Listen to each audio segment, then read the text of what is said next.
Moi, la personnalité que j'aimerais bien avoir interviewée, c'est Nicolas Demorand.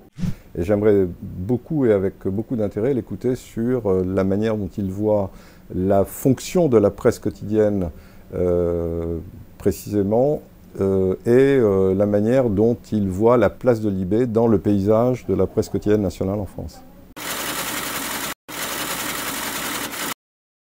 L'économie de la presse écrite n'a rien à voir avec l'économie de la radio ou de la télé, dans les deux médias que j'ai connus ces dernières années.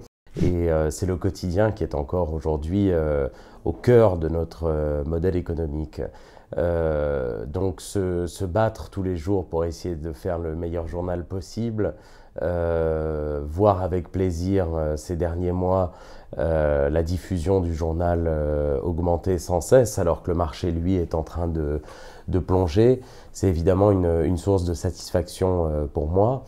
Je dirais qu'on n'a pas beaucoup de pétrole, mais qu'on a énormément d'idées, s'il fallait qualifier cette économie de manière rapide et un peu caricaturale. C'est difficile aujourd'hui parce que la presse économique, la presse est encore à la recherche de son modèle économique, mais on est dans un métier de l'offre où on cherche à travailler l'information de manière à ce qu'elle soit la plus intéressante possible, à ce qu'elle surprenne nos lecteurs. C'est un produit que vous vendez, c'est un prototype que vous fabriquez tous les jours. Le modèle économique de Libération, il est simple, c'est la production d'informations de qualité. Donc on n'est pas dans un groupe de presse qui cherche à se diversifier en ayant des activités annexes et de moins en moins journalistiques. Donc tout ce qu'on produit comme valeur est lié à notre univers de base, qui est un univers de journalistes, un univers d'information.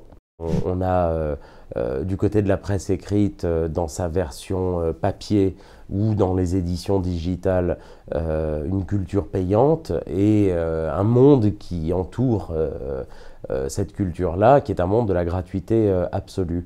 Donc les relais économiques sont en train d'émerger très lentement et la fragilité qui peut être celle de Libé est la fragilité de toute la presse. Pour moi, c'est un monde de richesse, en fait. Je ne vis pas du tout l'explosion numérique comme un moment de crise, même si ça a des contre-coups économiques, que ça rend difficile un certain nombre de choses.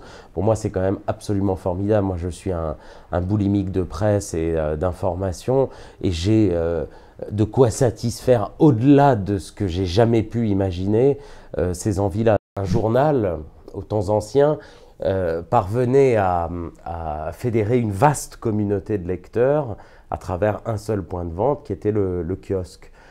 Et donc il y avait la famille L'Humanité, la famille Le Figaro, le lecteur du Monde, le lecteur de Libé.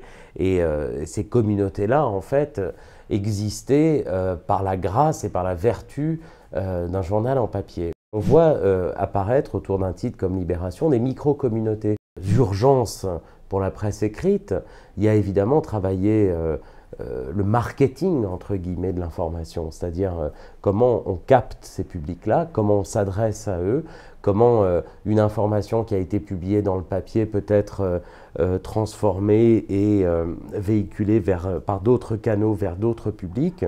Dans les mois qui viennent, je vais travailler à ça et essayer d'accroître l'audience du titre et de transformer cette audience-là en un véritable public.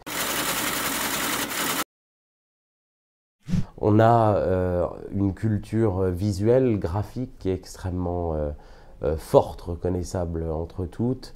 Il y a un sourire et une ironie qui fait aussi la marque de Libération. Il y a des unes qui sont extrêmement spectaculaires. Bref, c'est un univers qui produit des signes assez complexes, mais qui me semble être, si les annonceurs sont imaginatifs, en résonance avec un certain nombre d'univers précisément publicitaires. Nos lecteurs sont en avance, ont le pouvoir dans leur secteur de décider et peuvent, pour des annonceurs, je pense, être un public ciblé, avant-gardiste, de très très grande qualité.